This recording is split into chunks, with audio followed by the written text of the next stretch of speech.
एक ऐसा ट्रक जो पेट्रोल से नहीं बल्कि खून से चलता है। कहा जाता है कि अगर यह ट्रक आपको कहीं हाईवे पर दिखे तो आपको इससे बचकर भाग जाना चाहिए। अगर यह ट्रक बिना किसी बात के भी आपको टक्कर मारे तो भी आप इससे बच लो, क्योंकि अगर आपने ऐसा कुछ किया तो यह आपको जिंदा नहीं छोड़ेगा। कहानी शुरू होती है और 4 दोस्त दिखाए जाते हैं, जिनमें से माइक नाम का आदमी इस कहानी पर विश्वास नहीं करता है। माइक्रो पास में चल रहे बड़े ट्रक को देखना होता है और ट्रक ने उसकी गाड़ी को टक्कर मारी, इस बारे में सोचना होता है। माइक्रो बड़े गुस्से में है, लेकिन उसके दोस्त समझाते रहते हैं कि इस ट्रक से पंगा मत लो, लेकिन अपने गुस्से के आगे माइक किसी की नहीं सुनता। वह जादुई ट्रक से होने वाले खतरे पर ध्यान न देते हुए उस ट्रक से बदला लेने के लिए आगे बढ़ता है। शुरू में जादुई ट्रक मालिक को कोई मौका नहीं देता, लेकिन थोड़ी देर में कुछ अजीब होता है। जांच भी ट्रक हार मान लेता है और माँ की गाड़ी को आगे जाने देता है। अब चारों दोस्त इस बात से इतने ज्यादा खुश होते हैं कि उनका ध्यान इस बात पर जाता ही नहीं है कि ट्रक को कोई नहीं चला रहा था, मतलब ट्रक अपने आप चल रहा था। हालांकि आगे जाती जादू ट्रक वापस उन पर हमला करने आता है और जल्दी से माँ की गाड़ी के साथ खतरनाक टक्कर होने वाली होती है। अब की बार जादुई ट्रक उनसे बहुत जोर से टकराता है। इतने खतरनाक टक्कर से माँ की कार घसीटते हुए जाती है और कार के तो बहुत ज्यादा बुरा हाल हो जाते हैं, लेकिन के किस्मत से मैं की बाजू में थोड़ी चोटाई होती है और बाकी सही सलामत होते हैं। चारों दोस्त एक चित्र पर घूमने निकले थे, लेकिन उनकी बदकिस्मती है कि इस खतरे में फंस गए। अब पता लगाना चाहते हैं कि ट्रक में आकर है कौन और कोई ऐसा क्यों कर रहा है। अब दूसरा लड़का जारी अपनी गर्लफ्रेंड बेला का हाथ पकड़ता है और उसको अपने साथ ट्रक के पास लेकर जाता है, लेकिन उनको इस बात की कोई भनक नहीं होती कि ऐसा करने से उनके साथ अजीबोगरीब चीजें होने वाली है।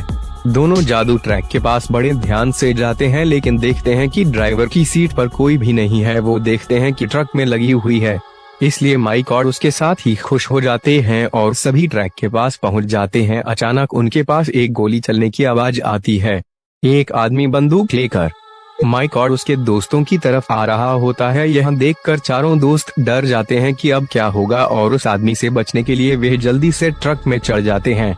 सूबे के सभी लोग बंदूक वाले पागल आदमी को देखकर बहुत डरे हुए हैं। चरित्र को शुरू करता है ताकि वो लोग पागल आदमी से बच पाए, लेकिन बेचारे को पता नहीं होता कि जादुई ट्रक ने यह जाल बुना हुआ था ताकि वह चारों सके ट्रक के अंदर अजीब संगीत बजा होता है।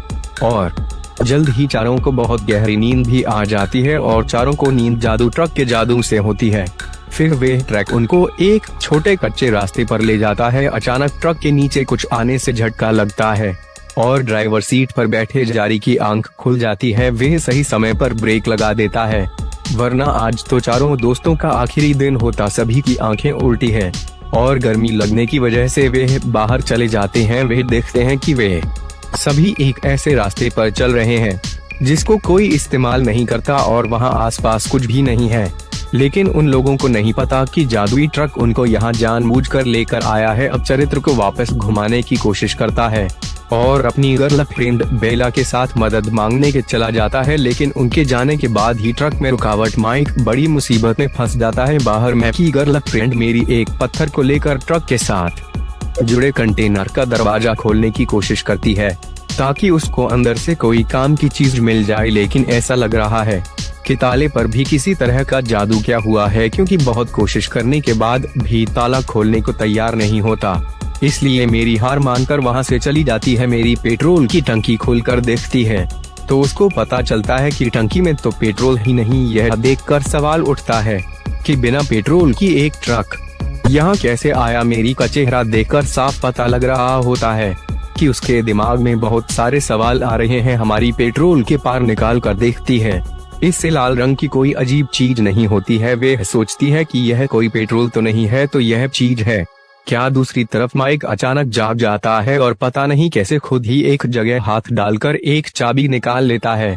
फिर कोई रहस्यमय ताकत उसको ट्रक के पीछे की तरफ खींच लेती है और माइक दरवाजा खोलकर अंदर चला जाता है। जैसे ही दरवाजा बंद होता है, अंदर से चीखने की आवाज आती है। मेरी उस आवाज को सुन लेती है और वे जल्दी से माइक को देखने पहुंचती है, लेकिन उसको ट्रक के अंदर माइक नहीं मिलता। माइक रो घबराते हुए इधर उधर ढूंढती रहती है तभी ट्रक के डब्बे का दरवाजा खुलता है और माइक सही सलामत बाहर आ जाता है। लेकिन अब जो माइक बाहर आया है वो बिल्कुल अलग दिख रहा है। उसके हाथ पर चोट लगी थी, उसमें पहले से ज्यादा जाना चाहिए, और उसकी आंखें भी भयानक लग रही होती है।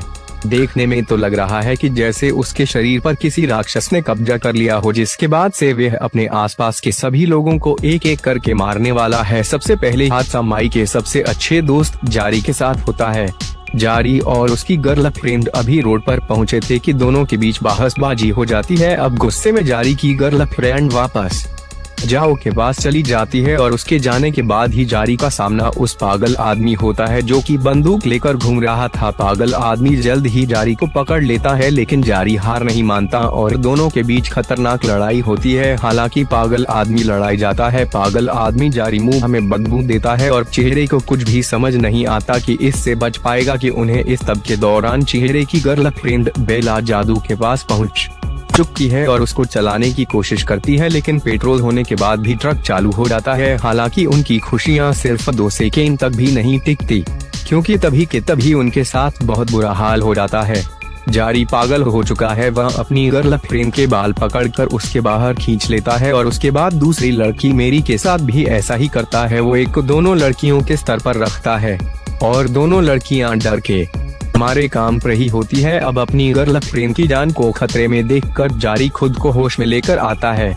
वो आराम से झुकता है और पर गर्लफ्रेंड को प्यार से गले लगा लेता है। अब खड़ा होकर उस जादुई ट्रैक पर गोली चलाने की कोशिश करता है, लेकिन एक बार दोबारा उसको अजीब चीजें दिखाई देने लगती है। मेरे पीछे से मारकर जारी को बेहोश कर देती है और उसकी बंदूक उठा लेती है। फिर दोनों लड़कियां मिलकर जारी को ट्रक के नीचे बांध देती है और ट्रक को घुमाकर वापस जाने का तय करती है, लेकिन ऐसा होने से पहले ही माइक बाहर आता है। अब पता चलता है कि माइक के शरीर पर काम करने वाला राक्षसी इन सब के पीछे पड़ा हुआ है। उतने ही पागल आदमी का इस्तेमाल करके जारी के दिमाग को काबू किया था और जारी का इस्तेमाल करके दोनों लड़कियों को मारना चाहता था। तभी जारी बोलता है, माइक तुम्हें ट्रक को नहीं चुना बल्कि ट्रक में तुम्हें चुना है, माइक को नहीं। लगा था कि जरिए खुद के दिमाग पर काबू कर लेगा। बेचारा जारी सोचता है कि माइक उसकी मदद करने के लिए आया हुआ है, लेकिन इसके बाद उसके साथ होने वाला है वे उसने कभी सपने में भी नहीं सोचा होगा। माइक इस बात का फायदा उठाता है और जारी को मारता है। इसके बाद जारी का सर पकड़कर चलते हुए टायर के नीचे रहता है। दोनों लड़कियों को कुछ अजीब सा महसूस होता है, इसलिए वे जल्दी से भाग जाती है। दोनों बाहर जाकर जारी का देखकर बहुत दुख हो जाती है, लेकिन जल्द ही अपने आप को संभालती है। वह दोबारा से जारी की लाश ट्रक के नीचे बांध देते हैं, लेकिन जब ट्रक से वापस आकर दें हैं तो जारी की लाश गायब हो चुकी होती है। दोनों लड़कियां बहुत घबरा जाती है कि ये हो क्या रहा हमारे साथ। यह सब इतना डरावना होता है कि मेरे डर की वजह से वापस ट्रक में चली जाती है। तभी वहाँ पर माइक आता है और बेला को बोलता है, क्या तुम्हें मुझ पर विश्वास है। वे बेला को अपने जाल में फंसा लेता है और ट्रक के पीछे डब्बे में लेकर जाता है। अंबाले का अगला शिकार उसकी गर्लफ्रेंड मैरी है। अब मेरी के सामने जाता है, जो कि ट्रक से बाहर अपने दोस्त बेला को ढूंढने में लगी हुई है। माइक मैरी को भी अपनी बातों में फंसाने की कोशिश करता है। मेरी ट्रक के अंदर जाती है और ट्रक को चालू कर है। वे सोचती है कि मैं जगह से थोड़ी दूर चली जाऊंगी तो शायद माइक ठीक हो जाएगा। बहुत सारी मेहनत करने के बाद मुश्किलों के बाद मेरी रोड पर वापस पहुंच चुकी है। अब मेरे ट्रक को रोकती है क्यों माइक रोड ट्रक के डब्बे से बाहर निकाल सके, लेकिन अचानक ही उसको कुछ टपकने की आवाज आती है। वह देखती है कि लाल रंग की कोई चीज एक ट्रक के पेट्रोल वाले टैंक निकल रही है और पता लगता है कि जादू ट्रक को पेट्रोल की जगह इंसान से चला जाता है। यह सब देखकर तो मेरे डर जाती है और वह मदद मांगने के लिए वापस ट्रक चलाने लग जाती है। अब माइक को लिखा जाता है, जो कि ट्रक का स्टीयरिंग फेल पकड़कर बैठा हुआ है। वे एक बड़े खुशी के साथ सामने जाती एक गाड़ी पर ट्रक चढ़ा देता है। बारी को इस बात का बहुत बुरा लगता है। उसको समझ आ गया है कि उनके लिए सब कुछ खत्म हो चुका है। मेरी हॉस्टल से बाहर जाती है और पहला को थप्पड़ मारकर ट्रक से बाहर फेंक देती है। ऐसा होने से बाइक ट्रक को रोकता है ताकि वह अपने शिकार बेला को वापस ला सके। अब मेरी इस बात का फायदा उठाते हैं और बंदूक लेकर चुपचाप अपने बैग में डाल देती है। वो ट्रक से बाहर जाती और भागने की तैयारी करती है और साथ ही साथ वह माइक की बातें मानने का नाटक भी करती है। जब माइक पीड़ा को ट्रक के पीछे वाले डब्बे में लेकर जा रहा होता है तभी वह माइक और बेला दोनों को अंदर बंद करने का सोच दिया। बदकिस्मती से उसको ऐसा करने का ज्यादा समय नहीं मिलता और माइक उसको भी अंदर लेकर जाता है। फिर मैरी को क्रशर मशीन में डालने वाला होता है, लेकिन मैरी अपना फर्ज जोर से माइक मार दिया। अच्छा मौका मिलते ही मैरी जल्दी से जंगल भाग जाती है। हालांकि फिर भी माइक उसको पकड़ लेता है। अब अपनी जान पर खतरा देखकर मैरी अपने बैग से बंदूक निकाल दिए और माइक्रो को गोली मार देती है।